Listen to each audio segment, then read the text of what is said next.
Bismillahirrahmanirrahim. Alhamdulillahi rabbil alamin. Wa bihi nasta'in ala umur dunya wad din. Nastaghfiruhu wa nastahdihi wa natubu ilaihi wa natawakkalu alaihi. Wa na'udzu bihi min syururi anfusina wa min sayyiati a'malina. May yahdihillahu fala mudilla lahu wa huwal muhtad.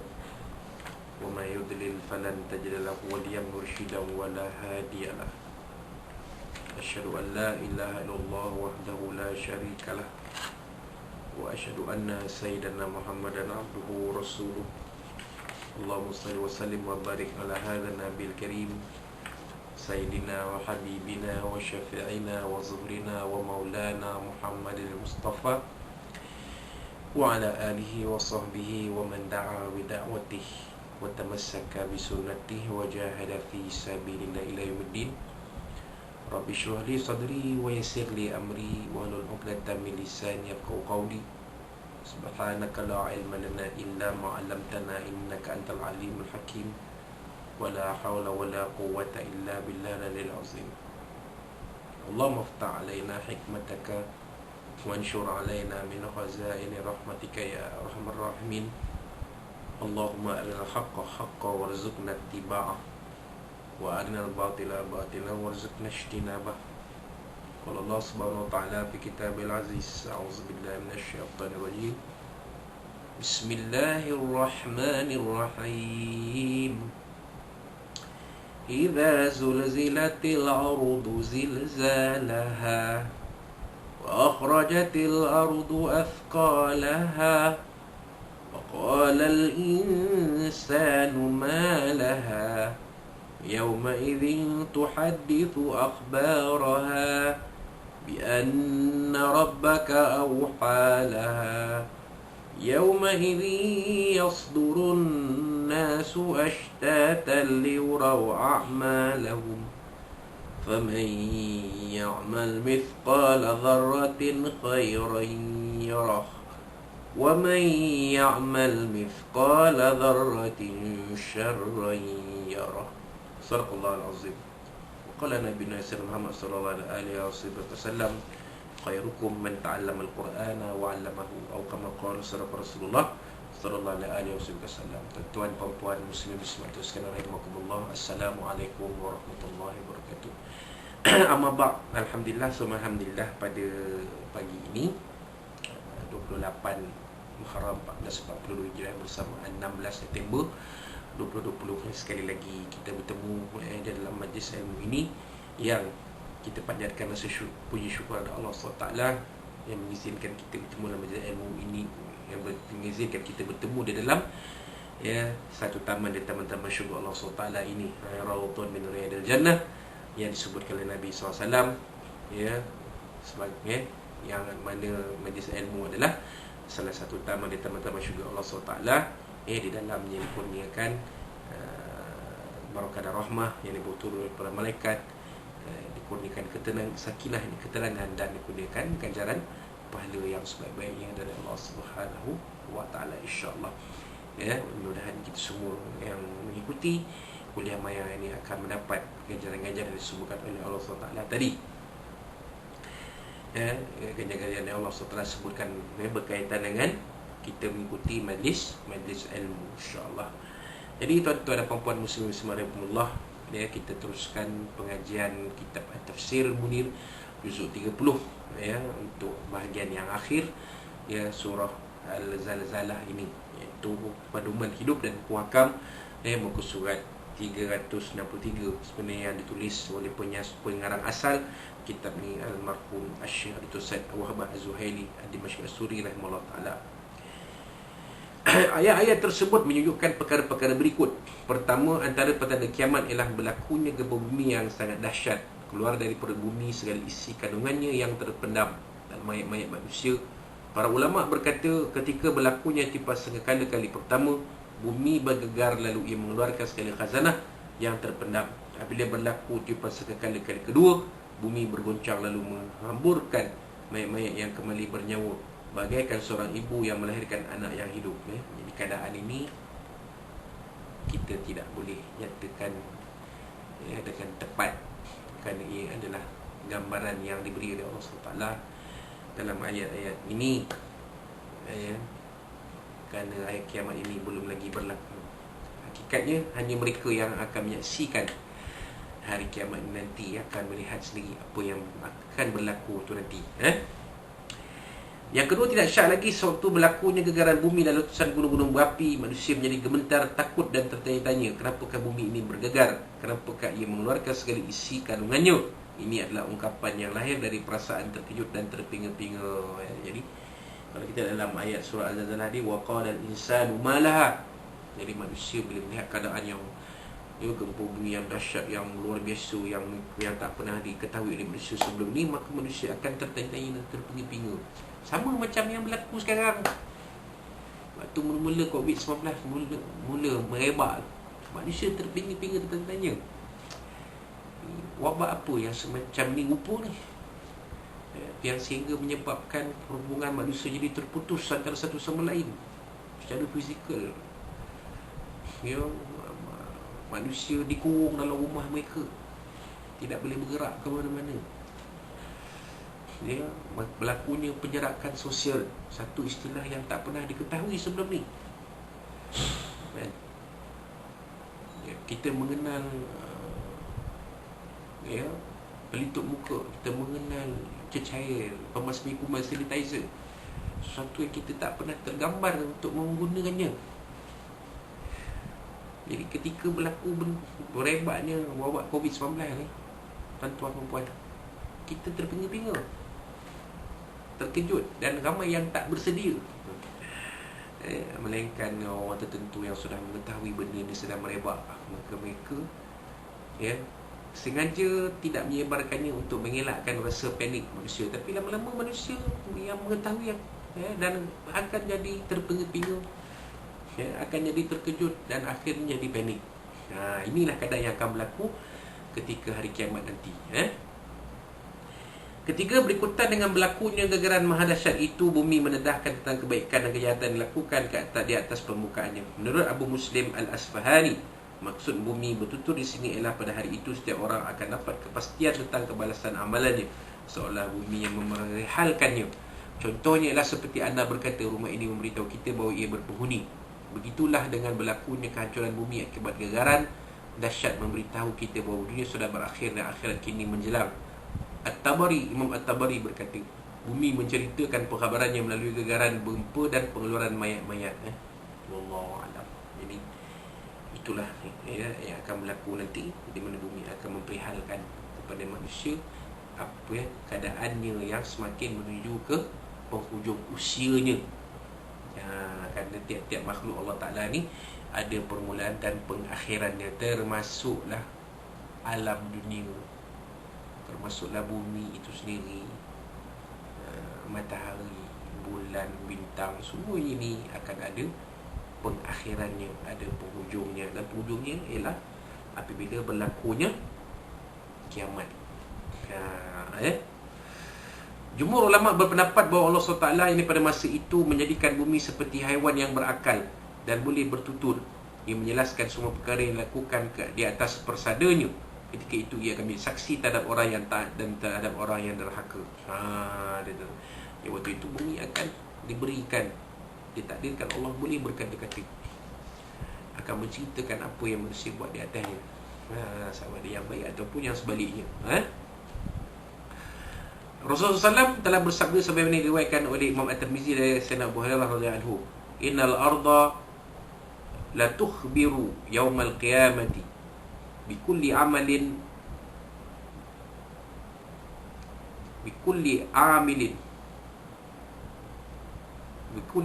amalin alaiha. Atau kama qala sallallahu alaihi wasallam, sesungguhnya bumi akan menceritakan setiap amalan yang dilakukan di atasnya pada hari kiamat nanti. Kemudian Rasulullah SAW pun membaca ayat yauma idzin tuhadditsu akhbaraha. Jadi Nabi mentafsirkan ayat yauma idzin tuhadditsu akhbaraha dengan menyatakan sabda baginda tadi. Sabda baginda tadi itu, innal arda la tukhbiru yaumal qiyamati bikulli amalin 'alaiha. Itulah tafsir bagi ayat yauma idzin tuhadditsu akhbaraha, maka bumi akan menceritakan Nabi SAW, bumi akan menceritakan segala amalan yang lakukan atasnya pada hari kiamat. Macam rupanya kita tidak akan tahu pada waktu sekarang ni sampai dekat hari kiamat esok yang akan berlaku. Orang yang mesti hidup dari kiamat tu, pada hari kiamat tu, mereka lah yang akan dengar apa yang disebut oleh bumi ini. 4 perkara yang diceritakan oleh bumi ialah berbagai aspek, sama ada amalan-amalan hamba Allah di atasnya, sebagaimana yang tersebut dalam sebuah hadis, dalam hadis yang diriwayatkan oleh Imam At-Tirmizi dari Abu Hurairah radhiyallahu yang lalu baginda bersabda, atadruna ma akhbaruha, ya, adakah kamu tahu apakah khabar yang diceritakan oleh bumi? Qalu Allahu wa rasuluhu a'lam. Mereka ini para sahabat menjawab, Allah dan Rasulnya lebih mengetahui. Qala fa inna akhbaruha an tashhada ala kulli abdin aw ummatin bima amila ala zahriha. Ya, sabda Nabi SAW, perkhabarannya ialah dengan ia menjadi saksi ke atas setiap perbuatan orang lelaki dan perempuan yang dilakukannya di atas persadanya. Taqul, maka bumi ini berkata, amalu yaumin kaza kaza wa kaza. Ya, bumi berkata pada sekian dia telah melakukan sekian, pada hari sekian. Qala fa hadhihi akhbaruha, itulah perkhabarannya. Maka kata Nabi SAW, itulah perkhabarannya yang diberitahu oleh bumi. Wallahu alam. Berkemungkinan juga bumi menceritakan tentang muatan yang dihamburkannya keluar, sebagaimana disebut dalam hadis yang diriwayatkan oleh Imam Ibnu Majah dari Abdullah bin Mas'ud radhiyallahu dari Rasulullah SAW, sabda baginda, idza kana ajalul abdi bi ardin aw thabathu al-hajatu ilaiha, jika ada seorang itu suatu tempat, pasti akan wujud keperluan yang akan membuatnya pergi di sana. Hatta idza balagha aqsa atharuhu qabadahu Allah, bila sampai ke kemuncaknya, nyawanya akan cabut oleh Allah SWT. Fataqulul ardu yaumal qiyamah, bumi akan berkata pada kiamat, ya Rabb, hadza mastahwadda, hadza mastawda'atni, wahai Tuhanku, inilah amalan yang kamu perintahkan aku menyimpannya dahulu. Ini dia tuan-tuan, itu merupakan kali inilah maksud yang dikatakan yauma idzin tuhadditsu akhbaruha. Mungkin juga ia memerihalkan dengan benar tentang maksud episod kiamat, sebaik saja manusia tertanya apa yang berlaku pada bumi.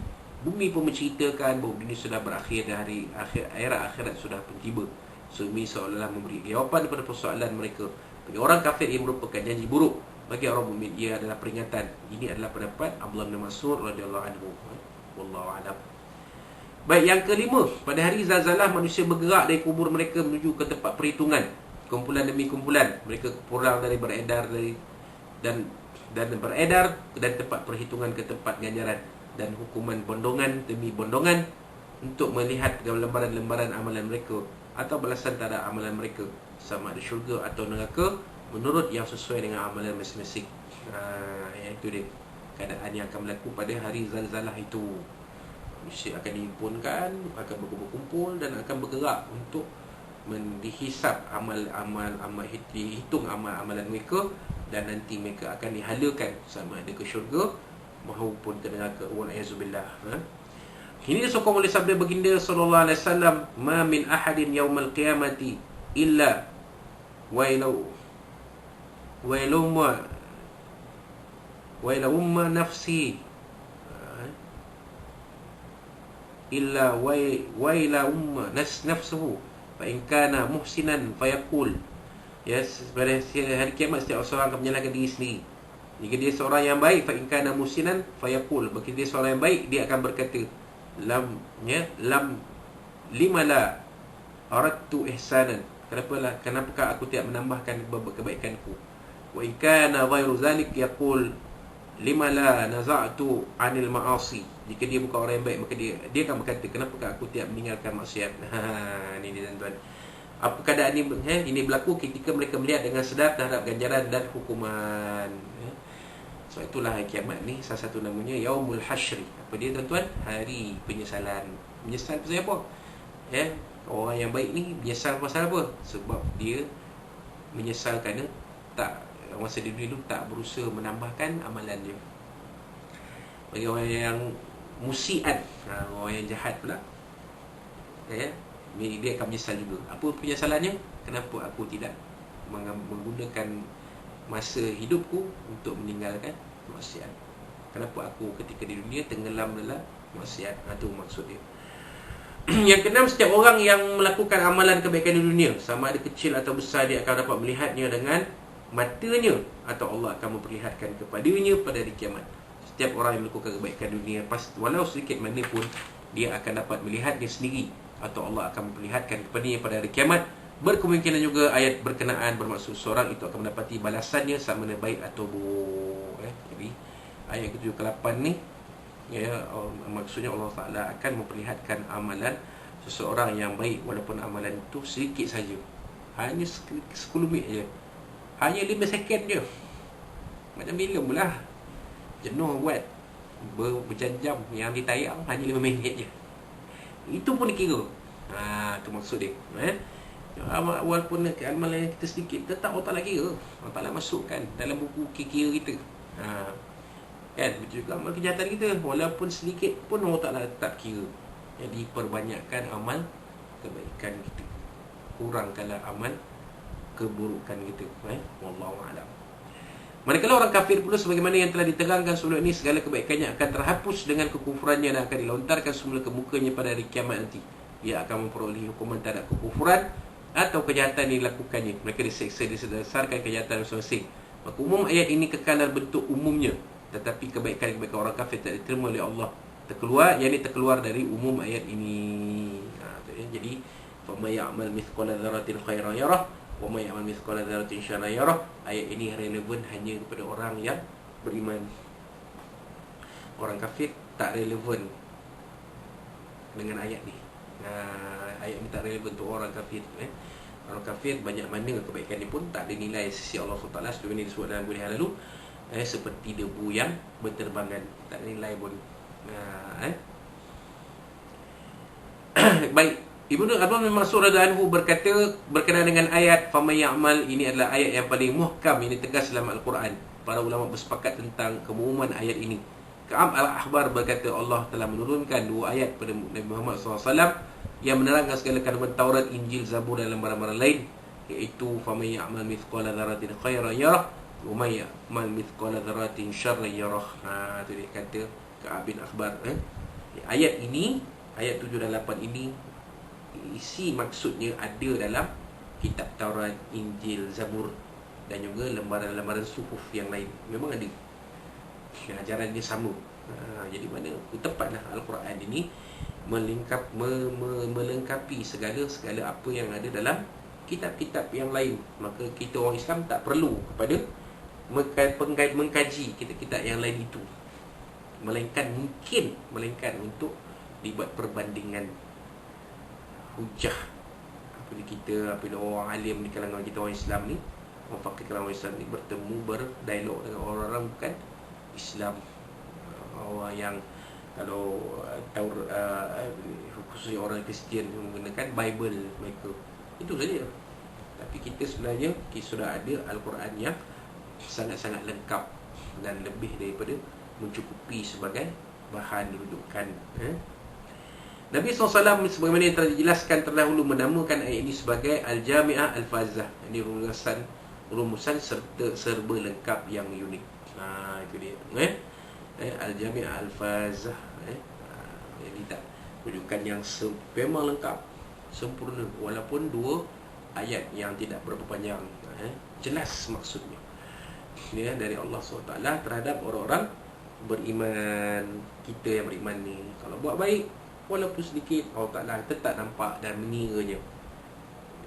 Manakala amalan jahat, amalan buruk, amalan dosa, walaupun sedikit pun tetap Allah Ta'ala kira juga. Jadi kita nak timbangan kita, mizan kita nanti di padang mahsyar tu nanti berat kepada kita nakkan ke ahli syurga, maka kita perbanyakkan amal kebaikan kita yang kita buat semata-mata kerana Allah SWT, dan hindarkanlah diri kita daripada amalan-amalan maksiat dan kejahatan, insya-Allah. Jadi itulah sebagai kupasan pedoman hidup dan hukum hakam sebagai menutup perbincangan kupasan pengajian tafsir surah Al-Zalzalah ini ya. Jadi insya-Allah pada kuliah kita akan datang kita akan sambung dengan surah yang baru, iaitu surah Al-Adiyat. Ya.